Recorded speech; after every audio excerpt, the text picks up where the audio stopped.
So now Brightcom group और यहाँ पर 29 रुपए 30 पैसे के आसपास वापस आता हुआ दिखा है। 29 रुपए 60 पैसे के आसपास अभी चल रहा है। मार्केट क्लोज हो चुका है, देखते हैं कहाँ पर सेटल होता है। बट 30 रुपए एक बड़ा रेजिस्टेंस की तरह काम कर रहा है और 30 रुपए के ऊपर जैसे ही निकलता है स्टॉक, ये सेकंड टाइम है कि 30 रुपए को तोड़कर नीचे आ गया।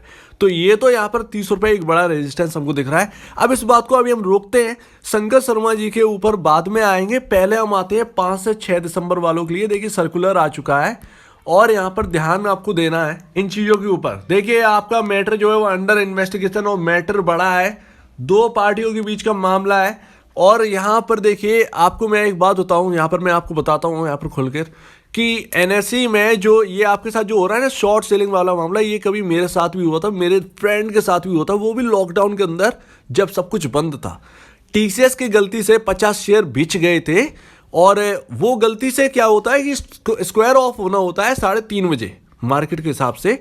बट एक्सचेंज यहाँ पर कहना हमारी जो ब्रोकर फर्म है, ब्रोकरेज फर्म है, वो गलती से नहीं कर पाई स्क्वायर ऑफ और वो शॉर्ट सेल में ही चला गया। 50 शेयर बिक कर चला गया। कुछ 1-1.5 लाख रुपए का माल था वो, लेकिन वो एक हफ्ते के अंदर अंदर ना पूरा सॉल्व हो गया और थोड़ी बहुत पेनल्टी लगी उसके अंदर, 3-4 हज़ार रुपए की लगी। अपनी गलती थी लेकिन क्या कर सकते, देना पड़ा।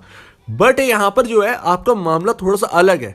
अदरवाइज यहाँ पर एनएसई जो है वो अपना सॉल्व कर देती है, एक हफ्ते के अंदर अंदर पूरा सॉल्व कर देती है पूरा मामला। 20% ऊपर हो या 30% ऊपर का पेनल्टी हो, वो पूरा मामला सॉल्व कर देती। तो आपके पास सबसे पहले तो याद रखिएगा, कुछ 7 दिसंबर वाले भी कर रहे हैं। 7 दिसंबर वाले भाई यार आप अपने ब्रोकर को कांटेक्ट करो। अगर आप 7 दिसंबर को खरीदे हैं और अगर आप अभी भी दिक्कत में चल रहे हो तो ब्रोकर को कांटेक्ट करिए, क्योंकि 5 से 6 दिसंबर वालों का ही मैटर फंसा है। 7 दिसंबर वाले इसमें मैटर में शामिल नहीं है। तो इस बात का ध्यान दीजिएगा, अपने ब्रोकर को कांटेक्ट करो 7 दिसंबर को अगर आपने वाकई में खरीदा है तो। 5 से 6 दिसंबर वाले हो तो आपका अभी मामला सुलझा नहीं है। तो यहाँ पर देखिए एक तो ईमेल आईडी और दूसरा कॉन्टैक्ट नंबर आपको दिया है। तो कॉन्टैक्ट नंबर मैं आपको दे रहा हूँ, आप नोट कर लो। अगर और आप चाहे तो इस एचडी में स्क्रीनशॉट लेकर वो नंबर डायल कर सकते हैं जब आपके पास समय हो तो आप करिएगा।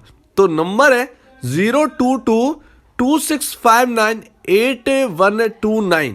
और अगर ये नंबर आपको डायल करने में अगर ये मना करता है तो फिर आप लास्ट की जो 2 डिजिट है उसको आप चेंज कर देना, 29 की जगह 66 कर दीजिएगा और पूरा नंबर पहले का वही रहेगा। तो ये 2 नंबर आपके पास है, आप इन दोनों में से किसी को भी डायल कर सकते हैं। आपके सीधा फोन एनएसई के पास जाएगा। ईमेल आईडी में surveillance@nse.co.in है और आप इसको ईमेल कर सकते हैं इस ईमेल आईडी पर। तो उम्मीद है आपके सामने पूरी डिटेल रख दी है। यहाँ पर चिंता मत करिए, ये सॉल्व होगा। मैटर अभी भी अटका हुआ है, बड़ा मैटर है, इसीलिए एनएसई इसमें थोड़ी सी टाइम लग रहा है। अब हर जगह बीसीजी के ऊपर एक ही बात, यहाँ पर 2500% जगह जगह कवर किया जा रहा है। हिंदुस्तान ने भी आज कवर किया, हिंदुस्तान टाइम्स उसने भी आज कवर किया। 73% गिर चुका है ये निवेशक कंगाल।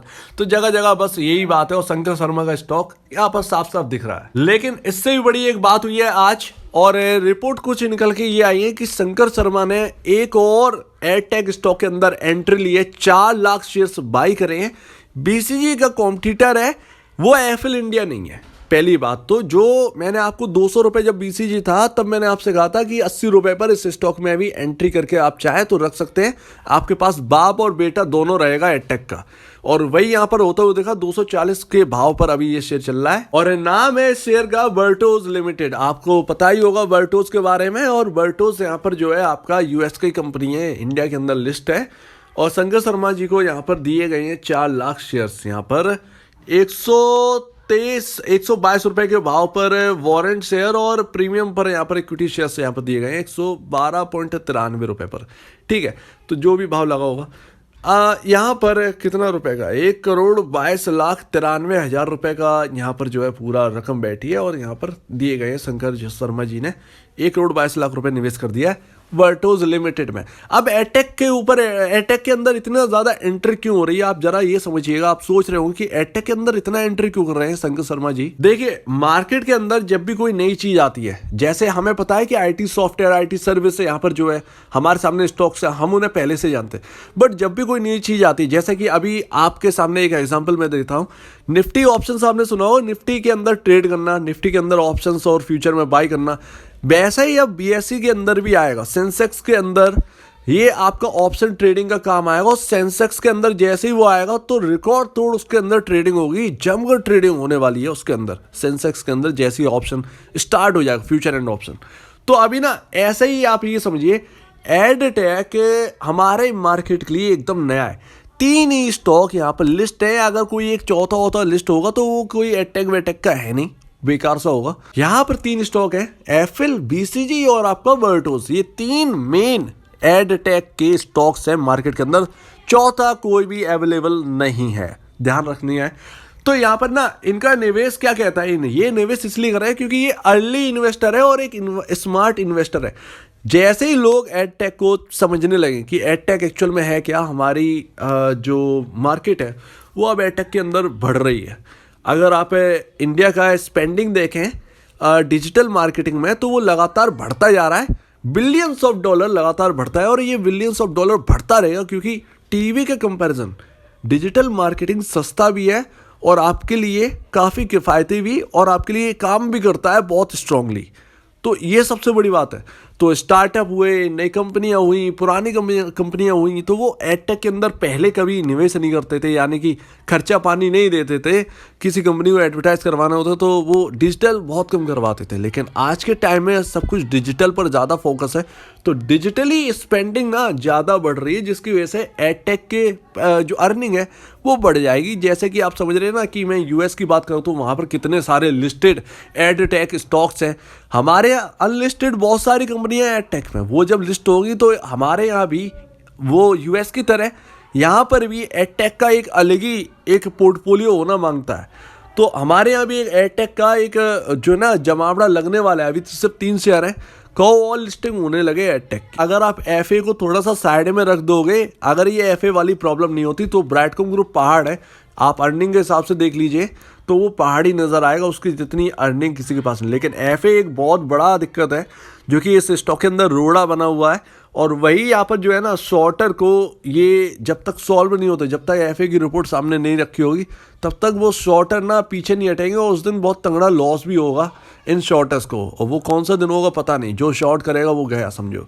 तो ना यहाँ पर आप ये समझिए अर्ली और स्मार्ट इन्वेस्टर जो है ना वो यहाँ पर संजय शर्मा जी यहाँ पर जो है बनते हुए नजर आए हैं, और इसीलिए एडटेक में जमकर निवेश भी कर रहे हैं। बीसीजी के अंदर निवेश है, बर्टोस के अंदर निवेश है, बट एफएल आप सोच रहे हो एफएल के अंदर कब करेंगे? ये एफएल के अंदर बहुत मुश्किल है, क्योंकि एफएल की ऑलरेडी वैल्यूएशन जो है वो 14,000 करोड़ के आसपास की है, और वहाँ पर आपका पैसा जो है वो 3 से 4 गुना बनने के चांसेस है।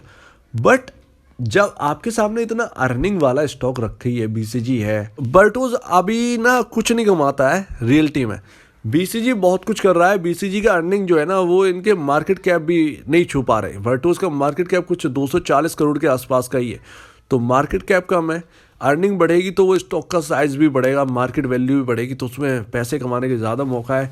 बीसीजी के अंदर पैसे कमाने के ज़्यादा मौका है, बट एफएल के अंदर ऑलरेडी वैल्यूएशन जो है वो हाई पर है, तो वहाँ पर कमाने के चांसेस बहुत कम है। इवन अगर मैं भी एक इन्वेस्टर हूँ, मेरे पास करोड़ों रुपए है, तो मैं खुद वहाँ पर भी पैसा लगाऊंगा जहाँ पर मेरे 10 गुना बन सकता है। मैं वहाँ क्यों लगाऊंगा जहाँ पर मेरा सिर्फ 3 गुना यहाँ पर जो है रिटर्न मेरे को दे देगा?